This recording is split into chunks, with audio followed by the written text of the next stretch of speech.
You know the public is starting to pity him. They think your silence is indifference. Lisa looked out the window, her gaze hard but composed. Get them. This isn't about pity or press. It's about power and principle. He handed the world a version of me he thought would stay quiet. I don't need to clap back. I already reclaimed everything he thought I would mourn. Maria entered moments later, her phone in hand. The networks want a sit-down interview, she said. Lisa turned. Tell them I don't speak to justify justice. I execute it. As they left her alone again, Lisa picked up a black ink pen and scribbled across the front of the newspaper. Apology without accountability is noise. Then she tore it in half and tossed it in the shredder.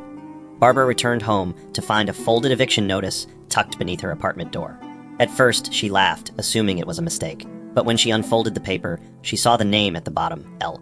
Morgan Estates littered, her stomach sank. The apartment, leased under one of Morris's secondary companies, had legally shifted ownership in the asset shuffle that accompanied Lisa's takeover. Barbara called Morris in a panic. Did you know Lisa owns this building? Morris's voice on the other end was tired. She owns more than that. Most of the properties under Morgan Holdings were co-signed under our marriage agreement. I never thought she'd keep the paperwork. Barbara dropped to the floor, stunned. I don't have anywhere else to go. Morris's pause said everything. Neither do I. As she began packing her things, the apartment felt colder than it had ever been. Her designer heels, statement dresses, and curated handbags were all symbols of a future she was never meant to have.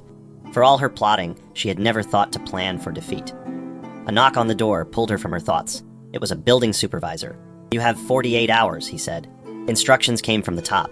Barbara didn't reply. She simply turned back to the empty suitcase on the bed and began folding the same silk blouse she wore the night Morris told her Lisa was just routine. It now felt like fabric sewn from delusion.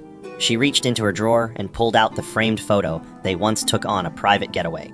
She stared at it for a long time, then tossed it into the trash. The woman who once whispered, "She'll be nothing when I'm done," now realized Lisa was never beneath her.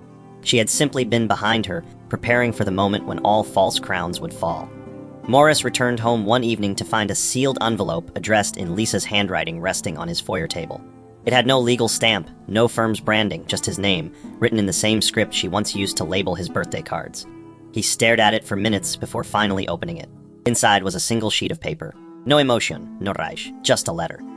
I would have forgiven the betrayal, Morris. But you didn't just betray me, you insulted the life we built. You didn't leave quietly. You mocked me loudly. And I remained quiet because I wanted you to hear your own echo. What cost you everything was not love, it was pride. Lisa. He sank into the couch, the words burning deeper than any press headline or courtroom loss ever had. He read it 3 more times, each line heavier than the last. She had not cursed him, not dragged his name, she had left him with truth. And somehow, that hurt more.